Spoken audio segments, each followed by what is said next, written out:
Bago nga tayo magsimula, isang malaking shoutout kay Mario Martir, Teodoro Alonso, Jamie Amadar, Belo Joko, Ronald Berbosidad, Edmond Cubal Supnet. Maraming salamat sa pagsuporta sa aking maliit na channel.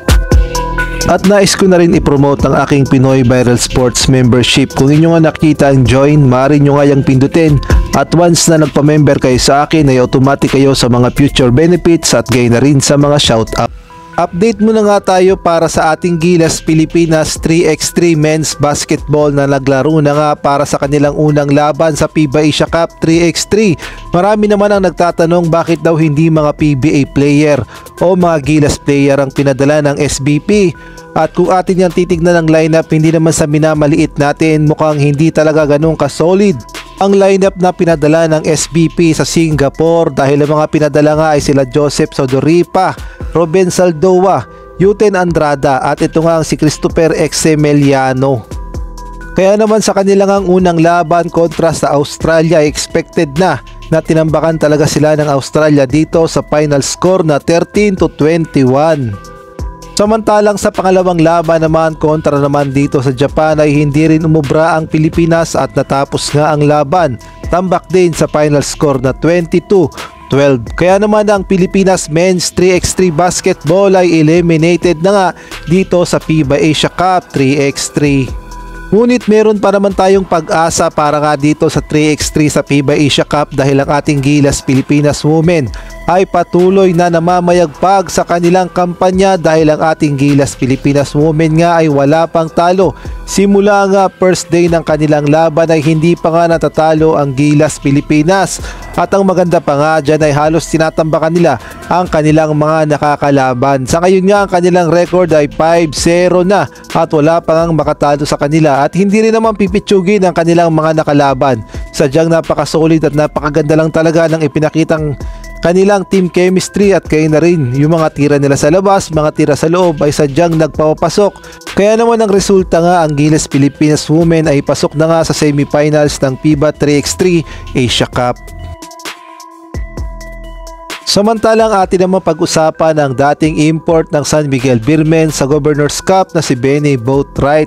Good news nga ito sa lahat ng fans ng San Miguel Beermen at gayon na rin ng Gilas Pilipinas, dahil ang dating ang pinapangarap lang natin na sana si Benny Boatwright ay maging naturalized player ng Gilas Pilipinas ay nagkatotoo, at ay na rin yan mismo sa naging report ng Spin.ph na ang SMB import nga si Benny Boatwright ay dadaan na sa process ng naturalization sa Gilas Pilipinas. Sa ngayon nga si Benny Boatwright ay naglalaro dito sa China sa CBA, at talaga namang tuwang-tuwa ang lahat dahil pumayag si Benny Boatwright na maging naturalized player ng Gilas Pilipinas. Isa lang ang ibig sabihin niyan, gusto rin talagang maging Pilipino ni Benny Boatwright at napamahal din siya dito sa Pilipinas. At ang isa pa nga good news ay hindi na siya masusulot ng China, dahil alam naman natin ang China kapag nakaamoy ay baka bigla na lang itong opera ng malaki tapos kunin nila sa kanilang national team. Kaya naman good job talaga at good move talaga sa Gilas Pilipinas na inunahan na nila ang China para dito kay Benny Boatwright. At sa mga nagtatanong naman kung pwede na nga bang maglaro si Benny Boatwright sa Olympic qualifier sa July, ang sagot nga dyan ay hindi, dahil alam naman nating lahat na itong si Benny Boatwright ay dadaan muna sa naturalization process. At kung ating babalikan si Justin Brownlee, kung hindi ako nagkakamali, umabot muna ata ng 5 taon bago siya na-approve as naturalized player ng Gilas Pilipinas. Paniguradong ganun din ang pagdadaanan ni Benny Boatwright. Ngunit ang good news naman dyan ay meron lang ang backup import ang SBP kung sakaling hindi na kayang maglaro ni Justin Brownlee o umabot na nga sa edad na 40 si Justin Brownlee, ay paniguradong si Benny Boatwright na ang maglalaro sa Pilipinas, dahil sa ngayon ang edad nga ni Benny Boatwright ay 27 years old. Batang-bata pa nga siya at marami pang pwedeng mangyari sa kanya sa Gilas Pilipinas.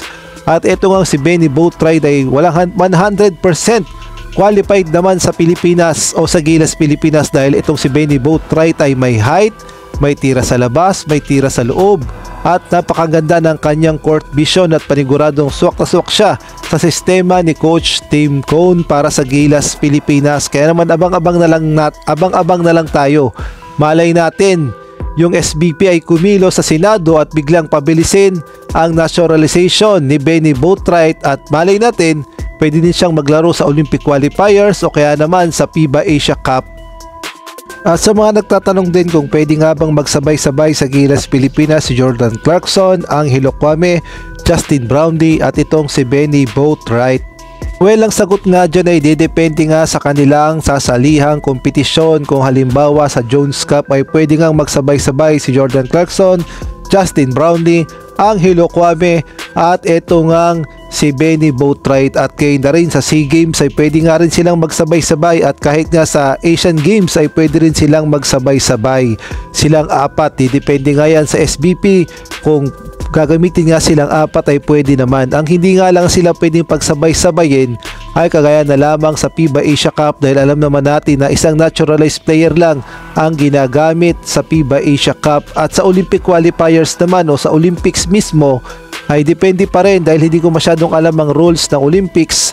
Ang alam ko ay isang import lamang ang pwede, ngunit nakadepende pa rin nga yan sa Olympic Committee kung papayagan nila na dalawang import ang gamitin. Halimbawa Justin Brownlee, Jordan Clarkson, kaya nakadepende pa rin yan. Ngunit sa SEA Games, Asian Games, Jones Cup ay pwede nga pagsabay-sabayin ang apat na import ng Gilas Pilipinas.